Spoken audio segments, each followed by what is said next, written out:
All right, second graders, we are going to read a story called The Christmas Tree Life Cycle. You're going to need the passage and you're going to need a highlighting tool to highlight signal words as we read. So pause me to get those out.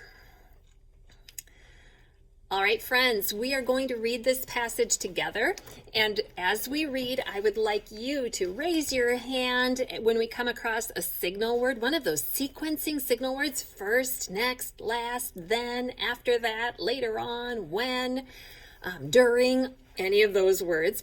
When we come across one of those words, raise your hand and we will make sure that we highlight it. I'm going to do my best to catch them as we're reading. So be ready to follow along and highlight those signal words as we learn about the Christmas tree life cycle.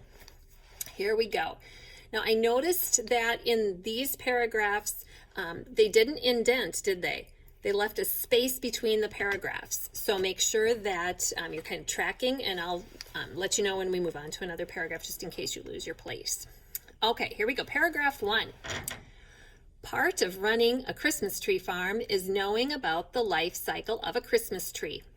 Each year, 73 million Christmas trees are planted.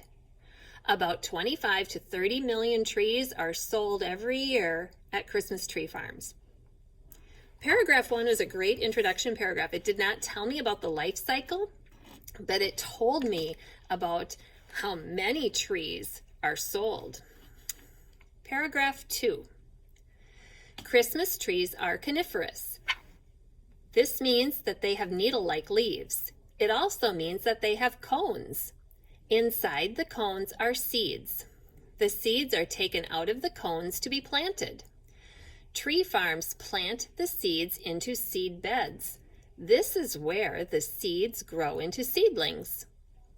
Tree farmers take care of the seedlings for 3 to 5 years before the trees are ready to be sold to tree farms.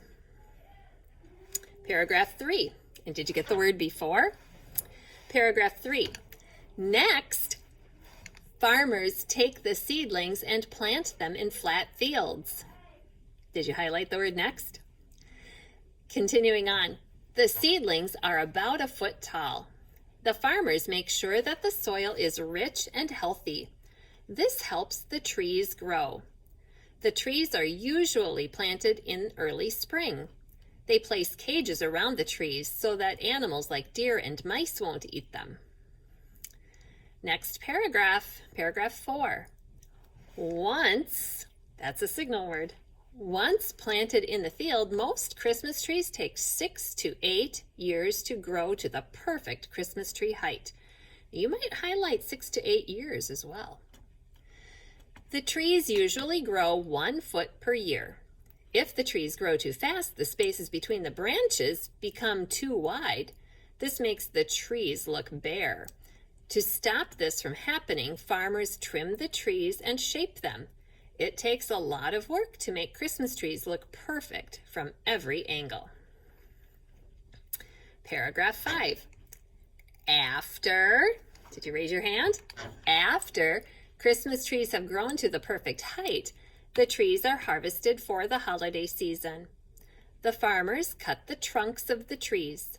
They wrap the whole trees to keep the branches from breaking. They take them to the tree lot. Once, did you get that word? Once cut down, the trees only last about a month. It's important that trees get plenty of water to make them last. Last paragraph, here we go. Do you see the word when? When the holiday season is over, there are many ways in which people reuse or recycle their Christmas trees. Most cities collect the trees and turn them into mulch. Some people chop up their trees and use them as firewood.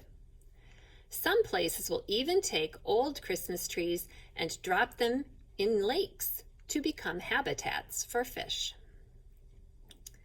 So friends, we had some different signal words used in this passage, and that is going to help you as you work on your independent work. Now, I have to take this time to tell you a couple things. That last paragraph really got me thinking, and I made some connections with this text. because when I have a real tree, I do something special with it that I bet none of you do. I feed it to my goats. They love rubbing up on the branches, and they eat the needles and they chew on the bark of the tree. That's what goats do.